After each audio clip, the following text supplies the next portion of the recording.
Estamos aqui no Nono Café com Cliente, com o empresário Gelson Rodolfo, da Rádio Hits FM. Seja bem-vindo, Gelson. Obrigado pelo convite. Estamos aí para falar um pouquinho de marketing hoje, né? Exatamente. O convite foi feito por causa da sua grande experiência dentro da área de comunicação e marketing. A gente vai falar um pouco sobre esse assunto tão atual e tão importante. Exatamente. Hoje nenhuma empresa consegue viver sem o marketing. O marketing está presente em todos os momentos da empresa, tanto o marketing interno quanto o marketing interno, e a gente precisa estar conhecendo cada vez mais para estar explorando ao máximo esse conhecimento. E ele é muito dinâmico, né? Toda hora aparecem novidades, a gente vai falar um pouco sobre esse universo e as novidades que tem hoje no mercado. Vamos começar falando de chatbot. Você acha que as empresas estão aproveitando 100% dessa ferramenta? E esse atendimento virtual, esse investimento que as pessoas fazem, ela pode multiplicar lucros? Eu acho que elas primeiras não conhecem a ferramenta. Entendi. O que é o chatbot. Então, muitas pessoas falam, mas o que é isso? O que ele faz? O que ele não faz? Então, o primeiro princípio é o seguinte, o que é o chatbot? É uma plataforma, né, um sistema, uma máquina que conversa com as pessoas. Mas Gelson, mas é aquela coisa chata que a pessoa tem que digitar 1 para fazer financeiro, 2 para vendas, 3 para atendimento? Não, é com inteligência artificial. O que muda isso quando a gente fala com inteligência artificial? Porque quando você escreve lá no WhatsApp, por exemplo, quero falar com o vendedor, o que a pessoa vai entender? Ela entende que é para direcionar para o vendedor, então ele já passa automaticamente. Então isso facilita muito a empresa. E então, quais são os principais pontos que eu vejo hoje para a empresa usar o chatbot? Primeiro, falta mão de obra qualificada no mercado, é um desafio para o empresário. Então ele facilita isso. Exatamente. Segundo, nós temos um problema muito sério que existe a reclamação de dois lados. Primeiro lado é o empresário que reclama que não consegue atender os clientes, que os clientes estão muito ansiosos. Do outro lado nós temos o cliente, que manda uma mensagem para a empresa e 3 dias depois a empresa vai responder, ou seja, perdeu a venda. Isso acontece muito. Exatamente. E aí com o chatbot não, você mandou uma mensagem, o bot responde. E vai, no determinado momento, ele encaminha para o humano, né, para a pessoa responsável para resolver o problema. Por exemplo, imagina que você tem uma clínica médica ou uma loja, vamos falar de uma clínica, eu entro lá, falo para o bot, eu quero qual são os médicos que atende ou tal coisa. O bot vai lá responder. Queria marcar uma consulta para amanhã, dia 20 às 10 horas. Ok, o bot, se tiver até integração, o bot vai na agenda do médico, verifica a disponibilidade de horário e fala, olha Ana, às 10 horas não tenho, mas eu tenho às 13 horas. Você quer agendar? Quero. Clicou ali, o bot já agenda lá e notifica você, lembrando que tem uma consulta naquele dia. Então, a automação ela veio para quê? Para facilitar a vida do empresário e do cliente. Não, é perfeito. E traz isso que você disse, essa agilidade que é o que a gente procura hoje em dia. E tem uma coisa que a gente consegue até ligar isso, que é o e-commerce no WhatsApp. Essa é uma ferramenta revolucionária e hoje, como que é isso? Esse e-commerce dentro do WhatsApp? Porque hoje o WhatsApp é a ferramenta que a gente mais utiliza. Hoje é 98%, se eu não estou enganado, de pessoas que usam o WhatsApp. Então eu vou dar um dado antes de falar do e-commerce, que é o seguinte, saiu uma pesquisa que se você conseguir atender teu cliente até 10 minutos, a taxa de conversão é acima de 53%. Se passou entre 10 e 15, 20 minutos, cai para 30%. Então, é aquilo que nós falamos antes. E esse dado é maravilhoso, porque venda ela é emoção. Momento. É desejo. A pessoa está ali, viu, quer, busca aquilo, perdeu o time, esfria, para de fazer sentido, pede a opinião de alguém, acabou. Exatamente. Então, o e-commerce, o que ele vem? A Meta, o Facebook como um todo, ele está unificando e investindo muito pesado no WhatsApp. Então, hoje nós conseguimos ter dentro do WhatsApp um e-commerce nativo dentro do WhatsApp. O que significa isso na prática? Que você, empresário, tem a possibilidade de ter um e-commerce no WhatsApp que funciona o seguinte, você pode vender 24 horas sem precisar ninguém atender. Dependendo do que você vende, a pessoa vai entrar lá, vai fazer seu pedido, vai colocar a quantidade, vai clicar para comprar, vai ter o desconto se você for dar desconto, você passa a forma de pagamento, você efetua o pagamento, tudo sem necessariamente passar por uma pessoa. Pensa o seguinte, quantas vezes você foi comprar alguma coisa e ficou aguardando o vendedor mandar um orçamento? Não precisa mais disso. E detalhe, o empresário que está nos assistindo, esse se chama o poder da escala. Para você conseguir alavancar o seu negócio, não tem nada que seja mais importante do que você conseguir escalar para multiplicar a venda e lucro. E outra coisa, além disso, você pensa que você vai estar vendendo 24 horas por dia, porque, por exemplo, quantas vezes você está lá no 10 horas, 11 horas da noite, lembrou que você precisa comprar alguma coisa, você vai lá na internet, lá na Nova Infortel, procura o telefone da empresa, manda uma mensagem, e daí no outro dia você, não quero mais comprar. É a hora que você para, né? De noite, chega em casa, conversou com o marido, lembrou de uma coisa e vai lá na hora e vê, porque no outro dia você vai começar a trabalhar cedo e esquece. Exatamente. Isso é muito legal. Só que você vê ainda, por mais que a gente está falando sobre tudo isso, sobre essas facilidades, agilidade, você acha que as pessoas ainda têm um pouco de dificuldade dessa adesão ao digital? Existe alguma barreira, algum receio? Você fala as pessoas empresárias ou as pessoas consumidores? Ambos. Eu acho que tem mais tabu do que essa preocupação de um lado do outro. Por quê? Nos clientes que a gente tem, a taxa de assertividade está muito alta. Eu vou dar um exemplo bem simples para você. A gente fez em 2022 a matrícula dos alunos da escola, do ensino médio de uma prefeitura aqui da região. Eu estava conversando com o prefeito e secretária. Vou falar disso porque é uma situação muito dramática para os pais e para a escola. Certo. No ano passado, no ano anterior, 3 horas da manhã os pais estavam na escola, fila quilométrica, reclamação, né? Então assim, o índice de insatisfação era altíssimo. Esse ano a gente montou toda a matrícula da escola, lá dos alunos, via WhatsApp. Foi feito só em cima do WhatsApp. Foi feito em 1 dia e meio, praticamente 400 matrículas. No final, eu coloquei uma pesquisa de satisfação. Sabe qual foi o índice de satisfação e olha que era bem complexo fazer. Então, nós temos pais humildes, gente que não conhece tecnologia, então um monte de barreiras que poderiam criar a insatisfação dos pais. E a taxa de satisfação final foi 95%.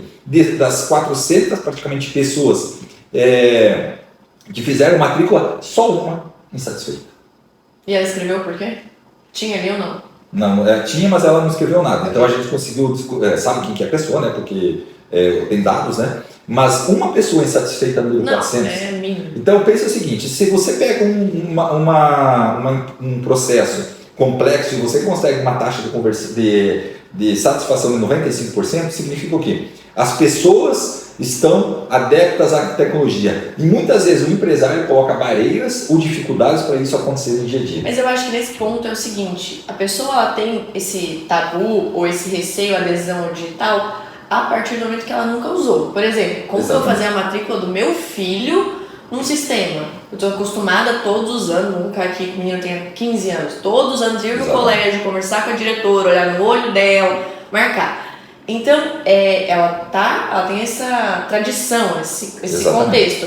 A partir do momento que ela não enfrenta mais fila, resume o que é de 2 horas para, 15 minutos, e é o mesmo processo e o resultado é o mesmo, ela fala, putz, eu precisava disso, não sabia. É basicamente isso. Eu quero fazer uma pergunta para você. Diga. Você está me entrevistando agora, eu vou entrevistar você.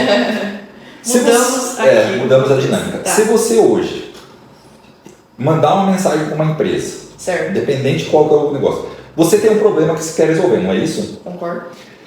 Para ti interessa se você está sendo atendido por um ser humano ou por uma máquina, se eu resolver o seu problema? Nada. Muito pelo contrário. Quanto mais ágil seja ser humano ou máquina, eu fico feliz. Exatamente. E aí é o que eu quero colocar o seguinte para você. Hoje, você consegue resolver o problema rápido, independente se tiver uma pessoa ou 50 pessoas sendo atendidas simultaneamente. E quantas pessoas você precisa estar lá no WhatsApp para atender se tiver 10, 15 pessoas? Pelo menos 2. Uma consegue no máximo 5, as mulheres têm essa capacidade, né? Sim. Mas dependendo o nível de atendimento, você não consegue atender mais do que 3 pessoas. Sim. Então a gente vê que realmente é muito importante essa adesão ao digital.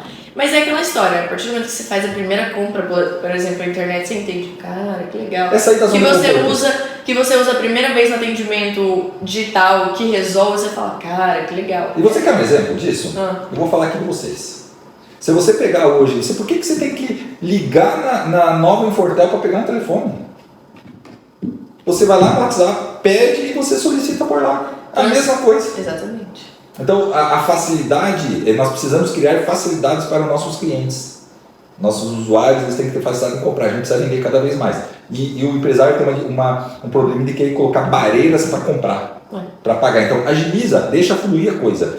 Saia da zona de conforto. Ou demora para mudar, né? Exatamente. Exato. E olha, a gente fala tanto de globalização, a globalização está aí. Sim, concordo plenamente. E, inclusive, a gente tem o WhatsApp aqui para as pessoas, só 3511-6868, você entra lá, conversa com o bot e aí você consegue resolver tudo, que é isso, essa facilidade, agilidade que as pessoas procuram. Exatamente. Então, por que perder essas oportunidades? E aí, como a gente vê hoje, fala-se tanto em globalização, a globalização está aí, como que você vai concorrer?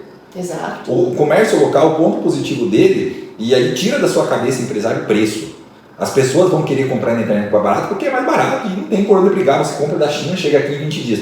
A diferenciação que eu vejo muito pesada para o empresário é o atendimento e saber que você pode ir lá na sua empresa e falar assim, olha, eu comprei esse produto aqui e aí deu problema, você resolve para mim. Esse é o diferencial. Porque se você entrar na empresa, você não vai conseguir concorrer. E a tecnologia está aí para agilizar. Então, assim, as pessoas, a venda é momento, é emoção. E se você perdeu o time, você perdeu a venda. E um outro ponto agora, continuando a falar de marketing, agora falando de rádio, que você hoje é o veículo que você trabalha, como você vê o ranking de importância desse veículo na comunicação? O rádio ele passou por um período de transição e hoje ele se fortaleceu. Por quê? O rádio tem algumas vantagens que são o quê? A presença em qualquer momento. A gente pode estar conversando aqui e ter o som ambiente ouvindo a rádio. Sim. Eu posso estar trabalhando e ouvindo a rádio. Diferente de outros veículos, por exemplo, se você for no YouTube, você não consegue assistir, você ouve o YouTube. Então o áudio ele tem uma força muito grande. O rádio cresceu muito por causa da informação. Então, lá, por exemplo, na Prime hoje a gente foca muito em informação. Informação rápida, informação em todos os canais, a gente usa o digital também. Então isso fez com que o rádio crescesse e levasse resultado. E tem muita gente hoje que despreza o resultado do rádio. E a gente vê tanto o rádio quanto a TV são desprezadas hoje. E a gente vê empresário que saiu dos dois veículos e perdeu toda a notoriedade e toda a presença que tinha, vai ter que voltar com mais investimento porque você perdeu o lugar para o seu concorrente. Sim, legal isso. E faz todo sentido essa dinâmica e o porquê se manter esse investimento. Para a gente finalizar, eu queria que você deixasse uma dica. Uma dica de como nós podemos obter melhores resultados nos investimentos em marketing. Bom, a gente tem que partir para o princípio básico, né? Certo. Quem não é visto não é lembrado. E hoje em dia ser visto é mais complicado. Eu falo, Exatamente. Antigamente você investia em rádio, investia em TV, todo mundo te via e não tinha boca. Agora hoje não, hoje tem tantas opções, tantos canais, tantos veículos e a comunicação ela é tão dinâmica e tão rápida que você precisa acompanhar. Exatamente. E o marketing, ele tem uma situação seguinte. Quando nós vamos falar em marketing, nós temos dois tipos de marketing. O marketing digital e o marketing tradicional. Eu vou falar um pouquinho, o tradicional todo mundo já sabe, já são pós-graduados, eu não vou falar muito disso, eu vou falar no digital. Qual que é o problema do marketing digital hoje? Todo mundo fala que é gratuito, que o marketing digital lá é fácil, você chega em todo mundo e é uma mentira. Você consegue chegar em determinada quantidade de pessoas. E para você criar uma presença forte na digital, não é fácil. Não. Eu sei que você trabalha como influencer também, né? Faz um trabalho bacana. Não é difícil você ter que todo dia gerar conteúdo. O conteúdo que você fez a semana passada, o tipo de conteúdo dessa semana já não funciona mais. O digital ele é muito vulnerável, ele muda muito rápido. E se você não tem um conhecimento técnico da plataforma e um conhecimento técnico do teu público, conhecimento do teu público e como que você vai conectar esses dois pontos aqui, você não tem presença. E aí as pessoas ficam falando assim, porque ficam focadas numa coisa lá, porque eu tive não sei quantas mil visualizações. Cara, a visualização não vende. O que você precisa ter aqui é dados do usuário, saber conectar com ele e saber conversar para gerar autoridade. Quando tiver essa autoridade, ele fala assim, eu vou lá na Nova Portal comprar porque é lá que dá meu resultado. E hoje, infelizmente, 99% das empresas em Sinop não conseguem ter essa presença forte no digital para conversão. Mas, por exemplo, aí é o ponto porque eu vejo a importância da mídia off. A mídia off, quando eu compro a audiência. Ela já tem a construção. Exatamente. Então eu já tenho aquela família que na hora do almoço assiste uma programação. Eu já tenho aquele cara que sai de casa e já liga o rádio. Então, eu já tenho uma audiência. Toda essa dificuldade que você está falando na construção de uma audiência digital, o off faz isso há anos, entende? E hoje, o que aconteceu com o digital? O que rádio e TV faziam, as pessoas estão fazendo no online. Só que não é fácil. Então, por isso que eu vejo ainda a importância nessa massificação e nessa diversificação de mídia. Por quê? Eu tenho gente que está ali, eu tenho gente que está aqui, eu tenho gente que está ali. Então, você precisa sim construir. Eu entendo que hoje é 360, o online e o offline conversando juntos. Você falou um negócio aqui, eu vou dar um exemplo assim, um insight. Quando nós que trabalhamos no offline, as pessoas assim, qual que é a tua audiência? Não é essa a pergunta que fazem para nós? Sim. A nossa audiência é XY. Aí agora tem que chegar na empresa assim, ó, que fala assim, Nova Infortel, qual que é a sua audiência? Porque cada empresa hoje é um veículo de comunicação. Sim. E tu está construindo a tua audiência, qual que é a tua audiência? Quero fazer uma pergunta para você agora, qual que é a sua audiência da sua empresa? Se eu quisesse comprar a audiência sua, você teria uma audiência para me falar? Ou você não teria essa audiência? Porque nós sabemos a nossa audiência. Você sabe qual que é essa audiência? Você está preparado para construir uma audiência que vai vender? Ou você só tem númerozinhos lá que você paga e tem um número, eu fiz um post que teve 10 mil visualizações. Tá, e a tua audiência qual que é? Se você tiver que ir lá e vender para ela, você tem poder de venda ou não? É esse que é o detalhe. É essa a pergunta que eu deixo aqui para a gente encerrar nossa conversa. Então fica aí, essa foi uma conversa com o empresário Gelson Pandolfo. Obrigado por vir, né? E nós finalizamos esse ano de 2022 com essa entrevista, e no ano que vem vai ter muito mais conteúdo, muito mais informação aqui da Nova Infortel para vocês que nos acompanham.